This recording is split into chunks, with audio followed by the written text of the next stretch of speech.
Ah, bonjour, Mr. Bob. Comment ça va? What? What kind of language is that? Je ne sais pas. Je ne parle français. Mais hablo español. Hablo español, no.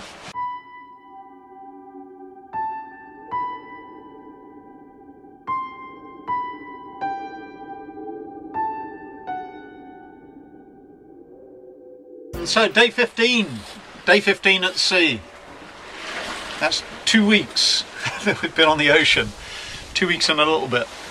But we're doing okay. Confidence is high. Morale has been lifted by a delicious meal cooked by Nikki, the first mate. Roast chicken and baked beans and mashed potatoes. Absolutely delicious, wonderful. So it shows that the freezer has been working because we don't have any live chickens on here. We haven't just wrung the neck of a live chicken and cooked it up. So the freezer has worked very well, and I have to say that was a great meal.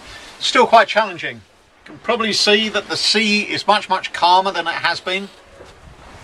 Said yesterday we came up over the continental shelf, and the wind has abated at the same time, so it's the seas have flattened out. It's much more comfortable than it was. In fact, there's no comparison. And the sea today is a nice blue as opposed to a yucky grey. At least it is at the moment because the sun is shining. But don't let the sunshine fool you. I'm wearing the woolly mammoth hat because it is chilly. We are creatures of the Blue Lagoon. We're not creatures of the frozen north. Although we're about to become creatures of the frozen north once again, I suspect. So yesterday we did 97 miles on the log. 85 miles made good towards our destination. Just read off here, we have 232 nautical miles still to run to our waypoint and 280 into Cherbourg. So it's kind of a slow grind, this last part. A little bit frustrating, but a lot of this journey has been frustrating because of the winds. We have sailed every mile of the way so far. Maybe we'll start motoring soon, but we've sailed it all so far, and it took us in a big lazy S kind of shape and lots of extra miles. However, we're very pleased that we've done that, and we're going to be even more pleased when we arrive in Cherbourg and partake of all that delightful French cuisine.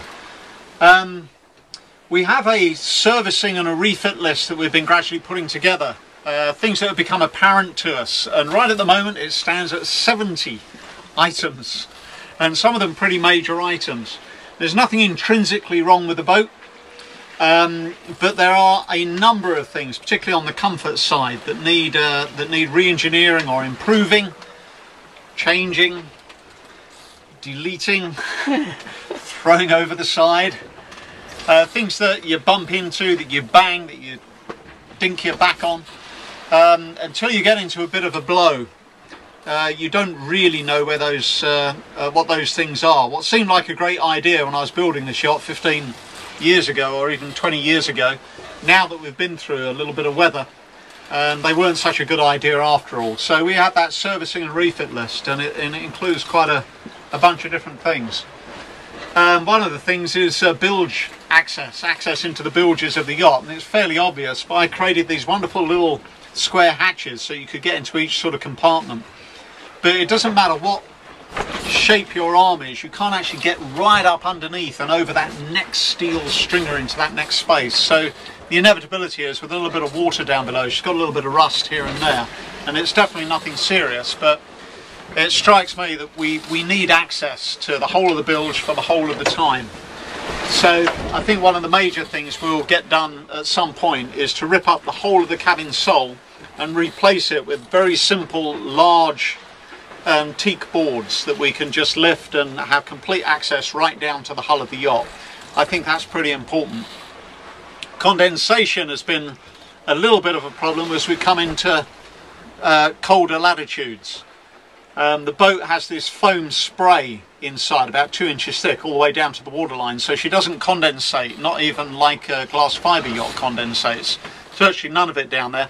But she does have aluminium or aluminum, Lumar hatches, and some stainless steel through-hole port lights, and every single one of those pieces of bare metal, whether it's aluminium or whether it's stainless steel, condensates and drips. So they've either got to be painted over, or we've got to enclose them in some kind of wood encapsulation system or something, because condensation is a bit of a problem. It makes your sleeping bags wet, makes your clothes wet, and it's a bit of a pain in the butt. So one of the other big problems we've had on here has been stowage. We noticed it in the last 2 ocean passages that we did. Really important that you know what is where on your boat when you're at sea, and the rougher it becomes, the more important that becomes, because there's nothing more sick making than staring into a locker as the boat's going up and down and up and down, and things are trying to pile out on your head, and rummaging around trying to find that thing that you need. You need to know where those things are, and a system I've seen before has been keeping a book, which is a whereabouts book. I'm not quite sure what the right term for it is, but a whereabouts book. And also to number your lockers, port and starboard, green and red maybe, red and green. And then when you put something into a locker, just note it down and do it in pencil so that you can erase it when you change things between lockers. Then if you're looking for something, you can go to that. If you want to be really comprehensive about it, although it's a little bit train spotter like, you might like to keep an index as well. I think a system something like that is probably needed. Knowing where your things are. And then the last thing is that we've had on the boat, which seems to be a bit of a problem, but it's only really a problem for morale, and it would be a problem as well if we really needed to get somewhere to a deadline, is speed. This boat doesn't travel fast. In case you hadn't noticed, this boat doesn't travel fast. And we've spoken to other people whose boats do travel quite fast. Clearly they're much lighter boats, they're glass fibre boats, or they're more racy than they are cruisy. Some of those boats will do at least twice of the speed that we do, and therefore their passage times are likely to be only about half of what ours are. But what you're balancing there, I guess, is speed against strength, and the confidence that being in a fundamentally strong boat like this gives you. You do get this tremendous sense of confidence in the integrity of this boat because she's so strong, built with steel. And I wonder if that confidence would be there in something that when you hit a large wave is going to shudder and shake, and you'll feel it twisting. I've been on yachts like that. You feel the entire structure of the yacht twisting, and I know that some of those, all of those boats really are designed to do that, but nevertheless it's in terms of your own psychology and the confidence that you have. There's a bit of a question versus a heavy displacement or even a steel hull boat versus one of these light cruiser racers.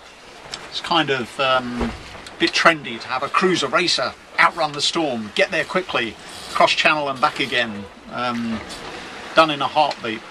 I think I would say, even if we change this boat up for something else, I think we would still want something that's more heavy displacement and strong, but I have to say we would like something that's a little bit quicker. Again, that is something that impacts your psychology. It's just, you know, becomes slow and a bit turgid, and you become very impatient towards the end of these fairly long passages when they're becoming interminably long. Did I say that correctly? Interminably long. So I think they're the major things that I had to talk about today. I just consult my little list here, nothing else there. So we have a wonderful servicing list. We're not thinking of trading up the boat just yet. We're not thinking of trading up the yacht. She's actually a very sound boat, very solid. But we'll probably do a bunch of adjustments to her and continue. And we're getting closer and closer to Europe by the day. Just 2 or 3 days to run, 3 days probably. Today's Thursday, we will probably arrive on Sunday.